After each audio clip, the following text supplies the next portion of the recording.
Good evening everyone, my self Nisha. जैसे कि हमने एज एन इंग्लिश ग्रामर का न्यू चैनल अपडेट किया है कि सभी को अच्छे से इंग्लिश की नॉलेज एज वेल एज जो ग्रामर पोर्शन है वो कंप्लीट हो जाए, उसके लिए फ्री ऑफ कॉस्ट ये चैनल मैंने आप सभी के लिए as well as specially Hindi medium के जो स्टूडेंट्स हैं उनके लिए ये क्रिएट किया है।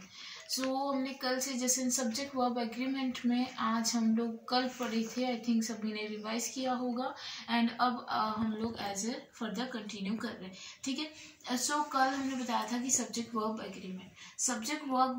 Agreement is a topic in which subject and verb is very much needed. That means in this case two things must be needed or must be valid. That means उस जगह पे subject as well as verb दोनों की requirement up to date करने के लिए और जो 100% right sentence formation करने के लिए दोनों की requirement must है।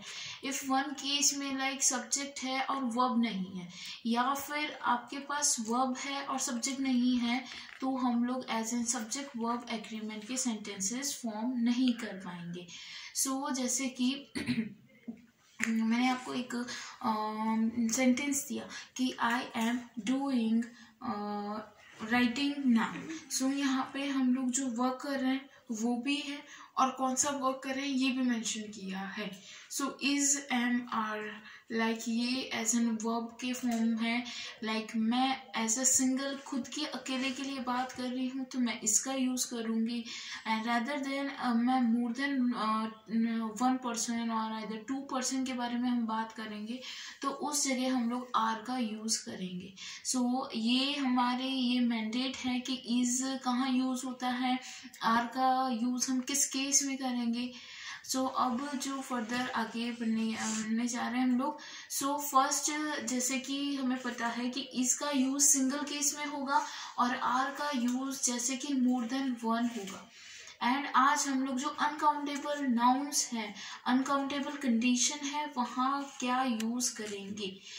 अनकाउंटेबल कंडीशन में हम लोग सिंगुलर केस की बात करें कि मे बी आप ये सोचो कि if I will give this example to you that I am not working. I खुद के लिए हुआ और एम जो है प्रेजेंट के लिए हम लोग यूज कर रहे हैं, एंड मैंने एज अ वर्किंग जो है ये एज अ वर्क है और ING form that is a work that is happening continuous. Working वो हो गया। एंड मैं यहाँ पे जैसे कि 2 वर्क कर रहे हैं कि I am not working as well as I am not writing. यहाँ पे 2 सेंटेंस का यूज हुआ है। कौन से working as well as writing का काम।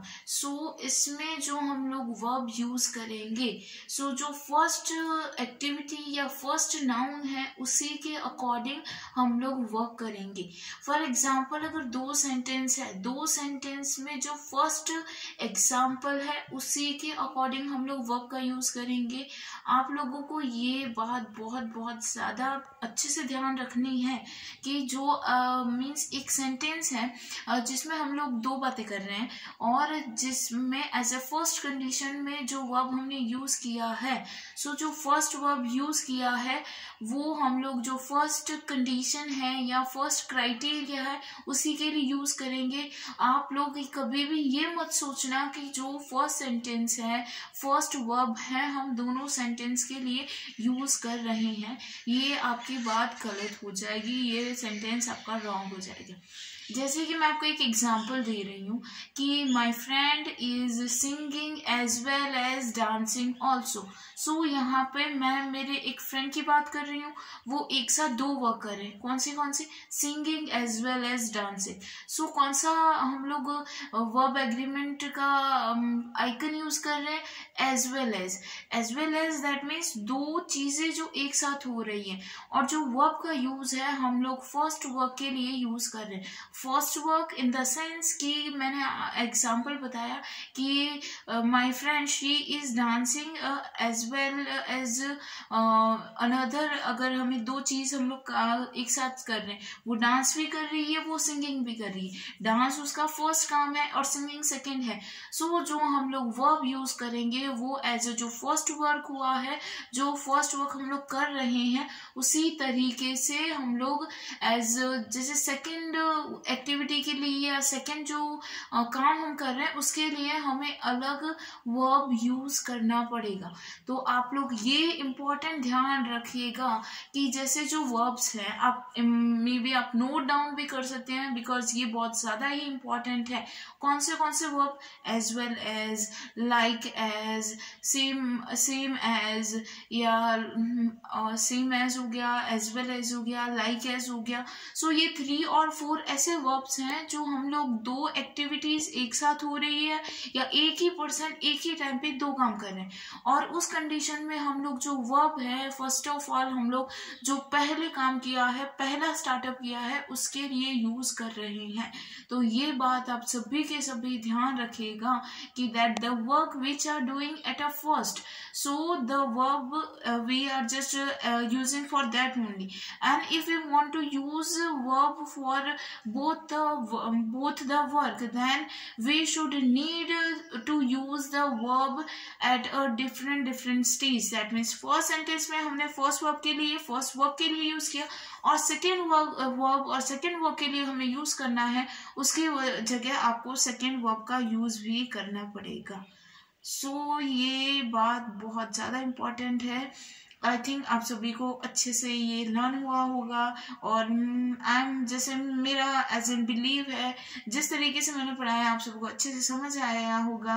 और प्लीज़ ये जो थियोरी है जो समझाती हूँ आप राइट इट डाउन कर लीजिएगा, वीडियोस बार बार प्ले करके खुद के नोट्स बनाइए। सेल्फ नोट्स जो हम बनाते हैं वो बहुत अच्छी हैबिट है। एज लाइक मी, मैं कुछ भी पढ़ती हूँ तो मैं खुद के सेल्फ नोट्स बनाती हूँ, and as I am a teacher मैं स्टूडेंट्स को भी यही अलॉट करती हूँ कि मैं नोट्स बनवाती हूँ सभी से, और उनको यही बोलती हूँ कि आप ये नोट्स प्रिपेयर करो जो ये आपको हेल्प करेगा। सो आई थिंक आपको ये बात अच्छे से समझ आ गई होगी, और आज का लेक्चर, आज की जो बातें हमने आपको समझाई अच्छे से समझ आई होगी। So thank you so much. मेरे चैनल को please like, subscribe and share कीजिएगा, और जो बातें मैं डेली बताती हूँ उसे रिवाइज करते रहिए। Thank you.